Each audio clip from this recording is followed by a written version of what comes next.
Hoje, no Porque Sim Não É Resposta, vamos à boleia de uma ouvinte para falar da mudança drástica de um adolescente que passou a isolar-se e deixou de ter demonstrações de afetos. Quando tinha 9 anos, mudou de país, com os pais. Aos 14, mudou radicalmente de comportamento e agora tem 18 e não se relaciona fora da família e insiste que não precisa de ajuda. Boa tarde, Eduardo Sá. Já ouvimos falar de adolescência várias vezes, mas quando as mudanças são drásticas, já aprendi que isso não é só culpa da adolescência, certo?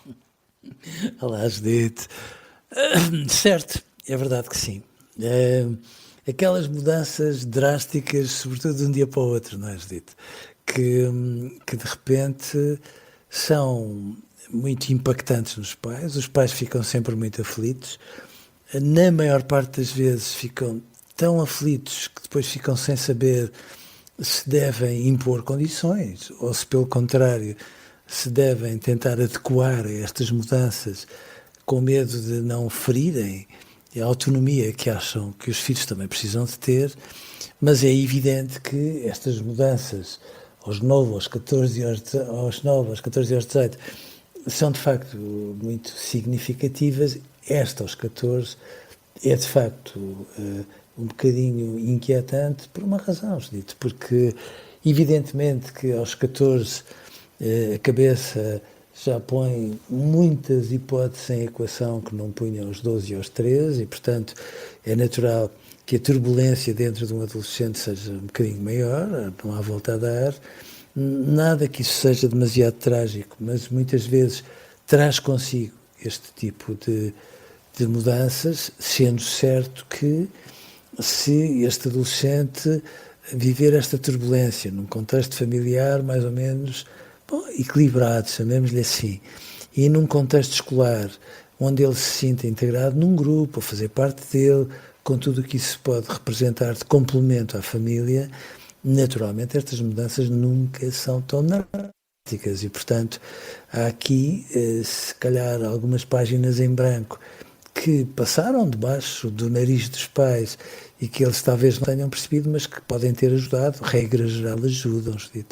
a que estas mudanças depois sejam assim exuberantes, saiam da minha vida. Eu só preciso de vocês para vos dizer que não preciso de ajuda de ninguém para nada,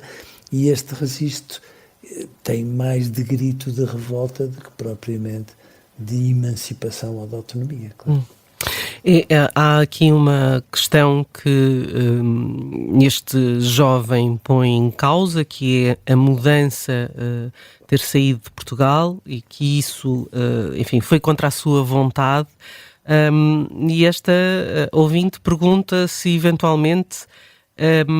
há aqui alguma razão para relacionar essa saída do país com este tipo de comportamento. Dito, muitas vezes há por isto, porque uma pessoa vai fazendo parte de um grupo, vai de alguma forma sentindo que faz parte de um certo modo de funcionamento, nem que seja no próprio contexto de um registro educativo, e depois é como se nós pegássemos numa árvore, guardadas as distâncias, e a tentássemos transplantar para outro sítio que em muitas circunstâncias é completamente diferente. A cultura, a receptividade, a forma como se cai às vezes de paraquedas no meio de grupos que já estão formados e onde não se consegue ter logo um lugar. E, portanto, estas mudanças todas são uma turbulência muito maior do que a turbulência da própria adolescência, porque é como se uma pessoa estivesse a enraizar num sítio, é transplantada para o outro e as coisas não continuam no sítio onde se estava, volta-se um bocadinho à casa da partida. E se faz isto uma ou duas vezes, uma pessoa sente que, no fundo, quando estava a ganhar espaço, a ganhar protagonismo, a apanhar a onda, e quando se muda de um país para o outro, atenção, que a onda não se apanha em 2 meses, pode-se apanhar às vezes em 2 anos, é natural que num contexto destes, um adolescente depois apresenta as faturas aos pais, ou seja, os pais não têm que pedir autorização quando se trata de fazer uma mudança, às vezes porque fazem por questões de natureza financeira, de carreira, o que os pais entendam, mas o que este adolescente está a dizer é, se calhar vocês puseram os vossos interesses em particular, por mais que os interesses dos pais possam ser também os interesses da família, mas vocês puseram os vossos interesses em particular, e eu ando aqui como se andasse numa centrifugadora de uma máquina de lavar, e estou bem onde não estou, não tenho lugar, não me sinto enraizado, e portanto aprendi a viver sozinho, quase como uma forma de dizer, antes que isto aconteça outra vez, eu ponho as pessoas à distância e protejo-me daquilo que depois me pode magoar. E portanto estas mudanças podem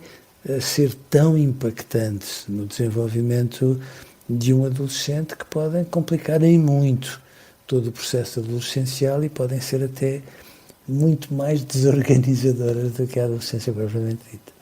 A verdade é que esta mudança deu-se quando tinha 9 anos e agora já tem 18. Portanto, aqui pelo meio teria ajudado ter algum tipo de ajuda psicológica? Muitas vezes sim. Agora, repare, os pais, na sua bondade, o que é que pensam? Bom, apesar de tudo, ele protestou no primeiro mês, protestou no segundo mês, depois, com mais ou menos dificuldade, foi encontrando o espaço dele, voltou a ter resultados escolares ao nível do que ele era capaz, e, portanto, às vezes os pais, não que andem distraídos em relação ao resto, mas enquanto os resultados escolares vão dando a noção de uma estabilidade que às vezes até pode ser um bocadinho falsa, mas que a olho nu é uma relativa estabilidade, é natural que os pais pensem, pronto, isto é uma fase, como os pais às vezes dizem, isto passa com o tempo, e eu fico sempre um bocadinho com pele de galinha nessas circunstâncias, porque as coisas não são bem assim, e às vezes quando ficamos à espera que elas passem com o tempo, aquilo que vai passando é a capacidade de um adolescente mobilizar os recursos todos de que precisa para fazer face a um sofrimento que está a viver. Portanto, às vezes, nestas circunstâncias, ter alguém que ajude a pôr legendas e que ajude os pais, inclusivamente, a tomar esta ou aquela atitude, sem que comprometam as decisões que têm que ter, pode ser muito importante, porque se nós medirmos são 9 anos, mas depois sabe como é, às vezes a vida é uma espiral tão complexa que uma pessoa às vezes começa a ter dificuldades onde não imaginava, elas depois vão ficando maiores, ganham escala, de repente caem em cima da nossa cabeça, mudam a nossa vida, e às vezes todos nós conhecemos adolescentes que até determinada idade eram uns miúdos simpáticos, de bem com a vida, e de repente depois ficam sombrios. Estas coisas acontecem e nós temos que as evitar. Agora, caramba, 18 anos não significa que este rapaz esteja à beira de uma catástrofe e, portanto, está perfeitamente a tempo de acertar o passo com a vida, e mesmo que ele diga, não se preocupem, eu sou capaz, eu se fosse o pai diria, olha, paciência, mas fazendo uso das prerrogativas de eu ser o pai, vamos ter que pôr legendas nisto tudo, avaliar, porque senão nós estamos aqui a criar um caldo em relação ao qual tu te podes vir a magoar, e aqui entre nós dito, já a seguir, porque uma mudança para a universidade é outra mudança muito grande, e quando estas coisas estão um bocadinho coladas com cuspo, às vezes descolam-se todas e dão, enfim, uma dor de cabeça maior ainda. Fica aqui essa nota no final do Porque Sim Não É Resposta. Nós voltamos amanhã com mais um tema. Até lá, Eduardo, um grande abraço, obrigada e até amanhã. Um grande abraço para si, Judite, e até amanhã.